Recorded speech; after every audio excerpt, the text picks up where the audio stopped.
in this work we do as tantrikas, there's the place of words. They're very helpful. They're like sweeties for your mind. They point to things. They help the mind become more accepting, more curious. So the words are helpful in that, but they're only helpful if then we have some method that we can do or give, which then you go into something and you know it for yourself. So without the method that will help you go into that place, the words are just words. Then it's just another book, and add it to your library. It means nothing. Just more words. So this work is very important in that it has both factors. And we mentioned it the other night as well, how many teachers in this world are just going to the words. And they speak the most profound and the most beautiful words, and they write them down in books, and people sit and listen and wow. But without the method, without the stick, without the master who says, so, you know, what is it? What is one hand slapping? And he goes into the words, one hand slapping, and the master slaps him across the face, you know? Aha, toof. And there's a moment of stillness and a moment of the words. So we're not against or for any words. Sometimes some words will come and we go, wow, you know, this one had something. He had some expression. He had some good pointing. But let's see what the methods are. What was he doing with these people? And this is where the words have some value and some gravitas. If they manage to bring the disciples in, maybe a better word than student, because you're not trying to learn something, bring them in so that they're willing to be in the presence of the master. If they're willing to be in that presence, if they're willing to have some trust, if the words have created that ground, then the master, in his moment of awareness, can deliver the method that can open some understanding. You can't have one without the other.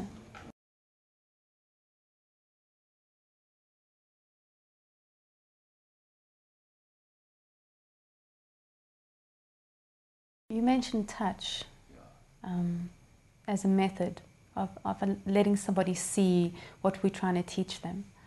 So you can get a book and you can read all about tantric touch, and you can do it, and you can do all these little techniques, and it's, you know, maybe, you know, it does help a little bit from a book. But then you go to somebody who has a deep awareness in their own being and a deep presence, and then they touch you, and then you know. There's no more how or what or wow, I'm being touched now. Maybe for the first time in your life, you're actually being touched because this person is present in their body. They have something to touch you with. It's not an empty shell of hunger and desire and need and gotta have, you know, the way many people touch. It's a touch of someone who's present in their body, their being.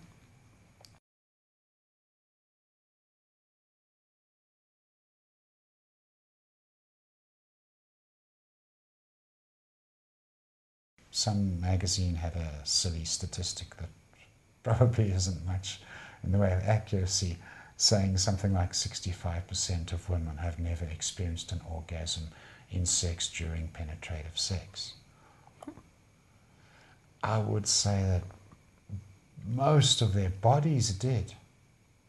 And if you went and looked at it physiologically, you would find there were the muscle spasms. They did happen. The yoni went all aflutter and did her thing. And very possibly there's even ejaculation perhaps from the woman. You know, there are certainly lots of juices of arousal and so on going on. There's the symptoms, the signs of orgasm, the body's having it. And you ask afterwards, how was that, darling? She goes, well, nothing happened as usual. Well, she's cut off. The armoring is from her experience, so if you talk to her about her armoring, you have to tell her it's between her and the world. She feels it as a protection of her body. The truth is, it's not a protection of her body. Her body is suffering or enjoying exactly whatever it's suffering or enjoying. It's just a protection from her awareness. In other words, it's an ignorance. It's rooted in a deliberate ignoring of the feelings of myself.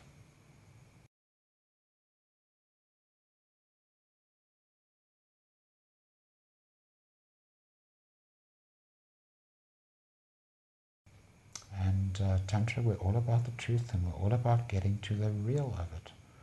You know, yes, we want to know absolutely what's God and what's those transcendent spaces, but we don't want to dream it up, or make a pretty picture and build a castle in the sky and then go move into the castle in the sky.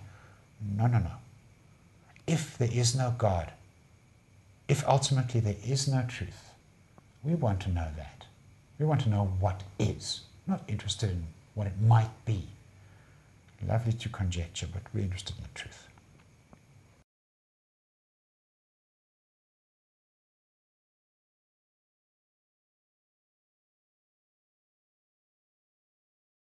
Firstly, if we can just look at what awareness is, and if I can find any language for it, I would say awareness is the ability to be present in the moment without the interference of false information entering the mind.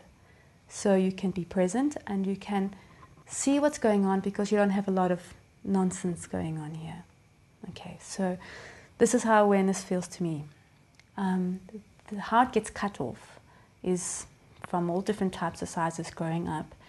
You're going into a moment and something happens and it's just too big for you. Maybe it was too exciting, too joyous, and you had to just fall asleep. Or maybe it was too sad and too painful and it was just too big. Then you go and you're little, so it was just too big. Or maybe you were too big for your parents, or they, so whatever happened, a no started to happen. Okay, I can't, this is too big for me. And so the armoring starts to happen. And it happens on many levels, even the culture saying no, people shouldn't have an open, joyous, free sexuality. So we say no to the sexual energy.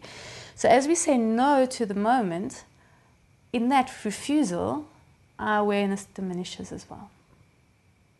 So they're quite related. So now we come to the Tantrika, and hi, I'm this woman, and I can't orgasm.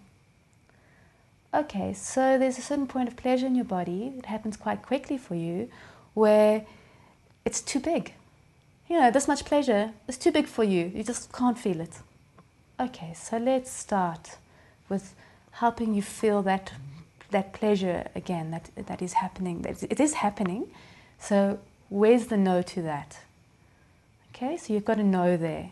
So we start looking at the no to your bliss, your pleasure. And part of that there can be quite a big sadness connected to that too. So it's a myriad of sadness, bliss. So we start to encourage the yes to that in whatever way. Physical work, inquiry, looking at the child, like Rahasya was saying earlier, going back. And slowly the yes starts to happen, which means allowing of more of your own presence in the moment. And then your awareness starts to expand as well. Because your presence is there. And any of the beliefs you had that when you were little, that this is just too big for me, you can now drop those. So there's no false information in the mind that is preventing you from being in this moment. And all these things start to just get bigger. Mm-hmm.